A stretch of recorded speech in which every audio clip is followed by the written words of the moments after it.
toujours un peu sur cette question d'acteur-réalisateur, mais c'est quelque chose qui m'intrigue beaucoup. En fait, concrètement, comment, enfin, je profite de vous poser la question, comment ça se passe? Est-ce que sur chaque scène, vous passez constamment l'actrice ou l'acteur et après le nouveau metteur en scène? Est-ce que toujours vous avez ces deux rôles-là?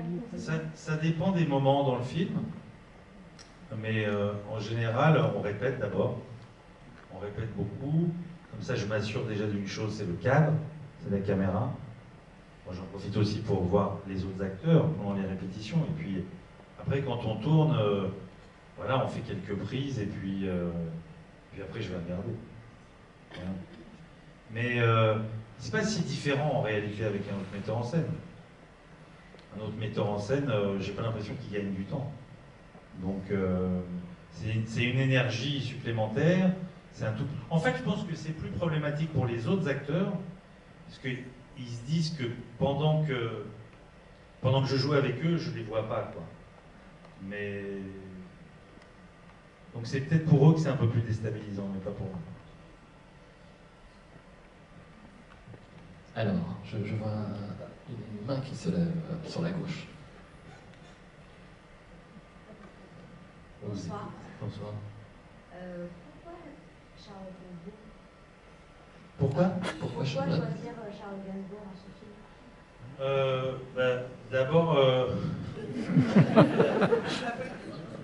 D'abord, c'est une actrice que j'aime bien. Puis une femme que j'aime bien. Ça vous va? Non, mais bon, vous auriez pu choisir. Alors, à partir de. Non, mais vous avez raison. J'aurais pu choisir une autre actrice. En vrai, j'aurais vachement bien aimé. Mais bon, je serais fait engueuler. C'est une histoire de famille. Alors, je me suis dit qu'autant faire ça avec ma famille, quoi. À partir du moment où je l'aime comme actrice, ça veut dire, effectivement, je vais avec une femme que je trouvais très mauvaise actrice, je ne lui proposerai pas. Mais en l'occurrence, c'est quand même une bonne actrice. Donc, voilà.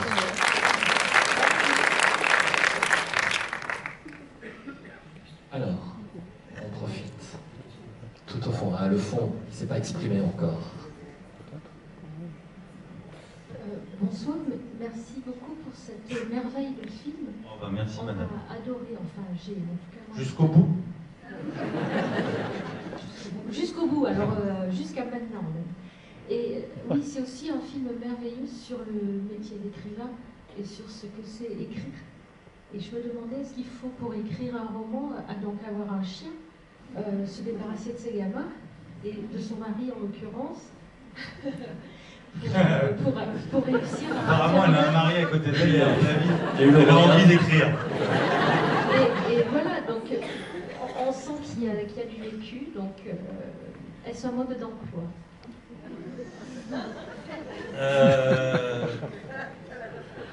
Alors, je sais pas. C'est différent pour plein de gens.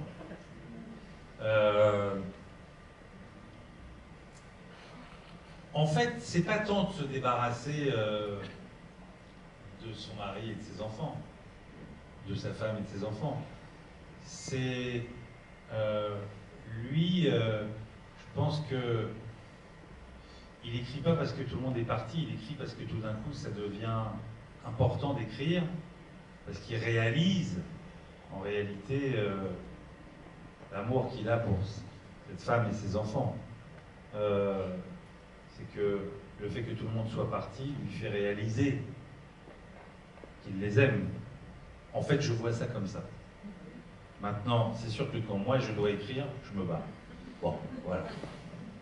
Je m'isole. Mais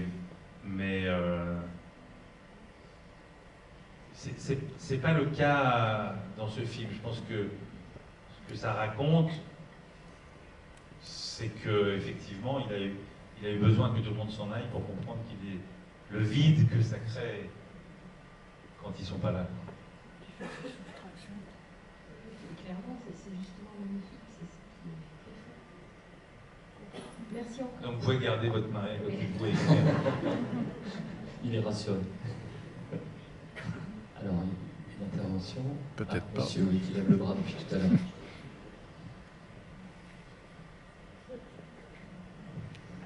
Bonsoir. Est-ce qu'on verra un jour Charlotte Gainsbourg réaliser un film avec vous? Ou est-ce que c'est une autre question, Non, mais j'aimerais est-ce bien. que pendant le film, est-ce qu'elle n'a pas peut-être dit oh, je verrai comme si? Non, c'est mon film. Est-ce qu'il n'y a pas eu Exactement. C'est mon film. En même temps, les acteurs ont toujours des envies, des idées, etc. Ils apportent des choses aussi à l'écriture. Ça veut dire que quand on leur donne un scénario, on lit avec eux, on les entend, on adapte des choses pour eux, etc. Mais ceci dit, je crois qu'elle a déjà dit, malheureusement, vous êtes une ville où elle n'a pas pu venir. Bah oui, mais il faut bien qu'elle s'occupe des enfants. Alors, elle a déjà répondu à cette question en disant que ça l'a titillée et qu'elle avait envie de réaliser un film. On verra bien. Avec vous, vous pensez? Plutôt d'intérêt. Quand même. On fait plus que ça. Elle fait ce qu'elle veut. Mais justement, après le tournage, quand vous rentrez chez vous, vous continuez à parler du film ou alors vous fixez la règle? Non, voilà, on n'est plus sur le tournage. D'abord, on ne se fixe aucune règle, mais on continue à parler du film quand on doit parler du film et en même temps, ça arrive très rarement. C'est-à-dire qu'il y a un moment, là, de toute façon, on a des enfants, la vie à la maison nous rattrape. C'est un peu comme vous. Vous rentrez, même si vous ne travaillez pas forcément avec votre mari ou avec votre femme, s'il y a quelque chose qui vous a pris la tête au bureau, l'autre de toute façon le sent, vous parlez, et puis ça dure 5 minutes, 10 minutes, une demi-heure, je ne sais rien. Puis après, quand même, on parle d'autre chose. En réalité, c'est pareil. Voilà. Intervention? Monsieur, madame? Ah, le bras se lève, on arrive vers vous. Alors merci, hein. Moi aussi je suis votre travail, j'adore. Merci. Mais c'est pour être solidaire quand même avec mon frère. Je ne sais pas s'il y a une contamination. C'est ce rang là. Ouais, Il y a un non, truc. non, c'est... Peut-être que l'enceinte là, avec la Ouais, musique, il y a un truc. Oui, mais c'est vrai que bizarrement, je ne sais pas si c'est parce qu'on est à côté, mais ça me... Et en fait, j'essaie d'analyser pourquoi cette femme a aussi un peu dérangé par rapport à l'ensemble. C'est que j'ai l'impression qu'il n'y avait pas de rédemption du personnage et que finalement tout ça l'avait pas changé. Je sais pas, mais la musique effectivement m'a dérangé aussi. Alors je sais pas. Alors d'abord, je voudrais vous dire une chose. C'est ça Non, c'est juste l'intérêt pour d'aller être au cinéma. solidaire, hein, pour être solidaire avec mon collègue. Ok, vous avez raison, mais c'est ça l'intérêt d'aller au cinéma. C'est que, bizarrement, on communie avec les gens autour de nous. Et on n'a pas tous les mêmes priori, sensations. il y a les deux relous qui sont tombés pile.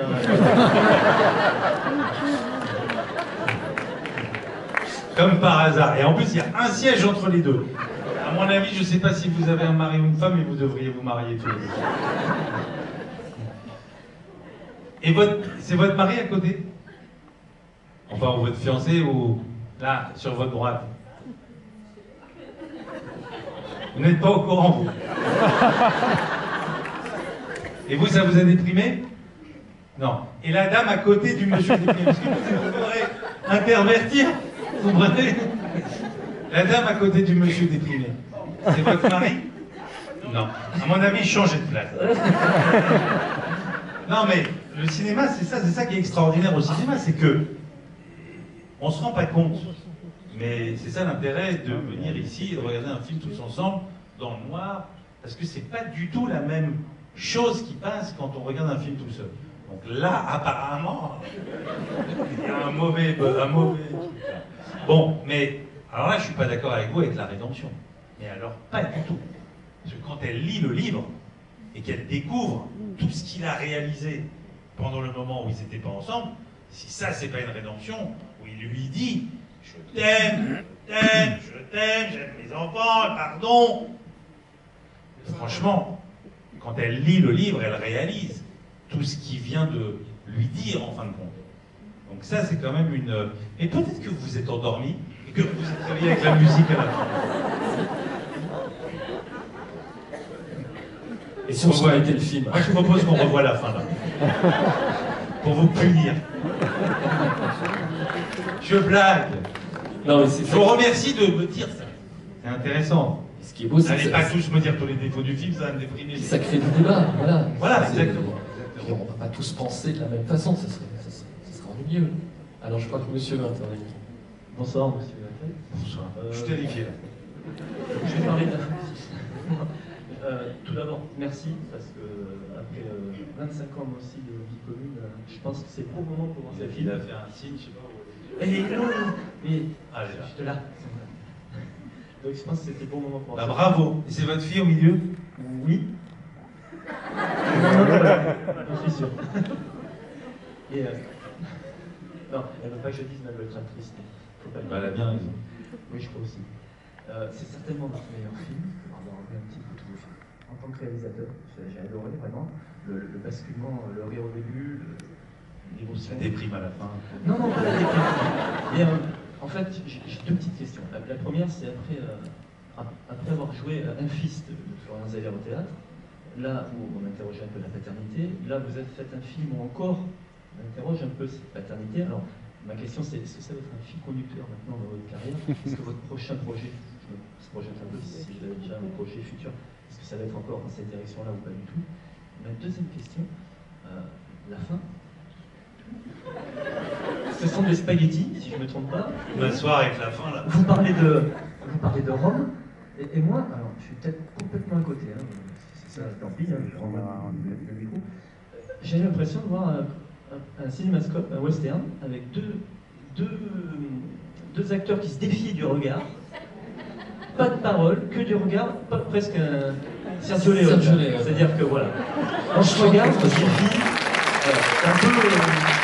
Et je voulais savoir si les spaghettis c'était pas du hasard, si le seul geste c'était voilà, je te pousse à bouger les mains, là, voilà, c'est ça qui m'a. J'ai dit bon, ok, il va pas pardonner tout de suite, ça va pas se passer comme ça. Ben voilà. Donc est-ce que je fais juste pour le western et votre carrière future, comment ça se passe? Je commence à avoir un certain âge. Donc forcément, je suis un père avec des enfants qui grandissent. Donc on me propose plus les rôles de fils. Ouais. Quand même, il n'y a pas tant de différence que ça entre nous. J'adorerais retourner avec lui d'ailleurs. Mais ce que je veux dire, c'est qu'il y a un moment dans votre vie où certaines choses vous touchent. Donc j'arrive à un moment où effectivement c'est un sujet qui me touche. Après, c'est un peu le hasard aussi. Ça veut dire que Florian Zeller, il me propose de jouer cette pièce d'un père avec un enfant difficile. Ça me touche parce que je suis un père, que j'ai des enfants. Donc forcément, c'est des sujets qui me touchent aujourd'hui, qui ne pouvaient pas me toucher donc il y a 20 ans, et qui peut-être dans 20 ans, j'aurai d'autres angoisses ou d'autres sujets qui prédomineront voilà, ma vie, etc. Donc il y a comme ça des passages où on parle de ce qu'on ressent, de ce qu'on est, etc. Et que mon prochain film ne parle pas de paternité. En revanche, celui d'après, un peu. Même si ce n'est pas le sujet principal. Mais pour le western, alors là, vous avez entièrement raison. Rome, les spaghettis, Sergio Leone, c'est un peu poussé. En fait, dans le livre, Henri est un Italo-américain et il rêve de retourner à Rome. Donc je ne savais pas comment garder cette idée qui était importante des racines, etc., ou d'un bonheur, du fantasme d'un bonheur ailleurs. Donc j'ai inventé la Villa Médicis, Rome, les plus belles années de ce monsieur qui, à l'époque, n'avait pas, enfin de Henri, n'avait pas de femme et d'enfants, et qu'il a écrit un succès, et que Rome, pour lui, restait une ville comme ça, comme un fantasme. En revanche, les spaghettis c'était lié à Rome, à l'Italie, aussi parce qu'un mec tout seul, en général, il se fait des pâtes, ou des œufs. Je croyais que les pâtes c'était mieux. J'avais pas envie de manger des œufs au plat ce soir-là.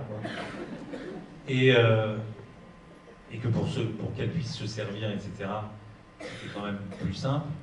Mais en revanche, j'ai abordé la scène exactement comme un western et comme un film de Sergio Leone, vous avez raison. Je me suis dit, qu'est-ce que c'est un couple reviens à vous là. Qu'est-ce que c'est un couple ou une femme, ou un homme d'ailleurs, ça aurait pu être à peu près la même chose dans l'autre sens, mais quand quelqu'un revient, qui a eu une séparation, même courte, on ne peut pas se tomber dans les bras comme ça. Voilà, j'avais envie, et puis je trouvais que c'était un peu comme un western, on se disait qu'est-ce qu'ils vont se dire, voilà, que j'aimais bien ça. Mais je l'ai abordé comme un western, vous avez raison. Oui, et puis on sent qu'il va y avoir des explications, mais c'est pas le propos, quoi. Ça sera après le film. C'est à nous finalement de l'imaginer. D'ailleurs, la scène se termine quand elle s'excuse d'une certaine manière. En fait, tant qu'elle ne s'excuse pas, elle arrive, elle rentre, elle se sert à manger, elle fait comme si de rien n'était. Un peu dur quand même. Qu'est-ce qu'on attend de lui? Rien. Mais à partir du moment où elle a cette façon de s'excuser en disant pardon, et je veux bien tout ce que tu veux, même partir à Rome, voilà, il y a quelque chose qui se recolle. Petite intervention, grande même intervention. Bah alors, public avec soi. Là, au fond, se manifeste. On n'a pas parlé de la scène du pétard, quand même, qui pour moi aussi est une scène, je trouve, sublime, où on sent la complicité, enfin, il y a quelque chose de très fort. C'est quoi cette scène improvisée ou... Non, c'est écrit, mais c'est des grands acteurs qui les jouent quand même. Ah, je blague un peu. Et moi, j'ai bu un petit coup, quand même. Elle, non. Ah, elle dit. Mais non, en fait, c'est ça l'intérêt de tourner avec quelqu'un qu'on connaît vraiment bien. D'abord, on n'y a pas d'inhibition, pas de timidité, pas de...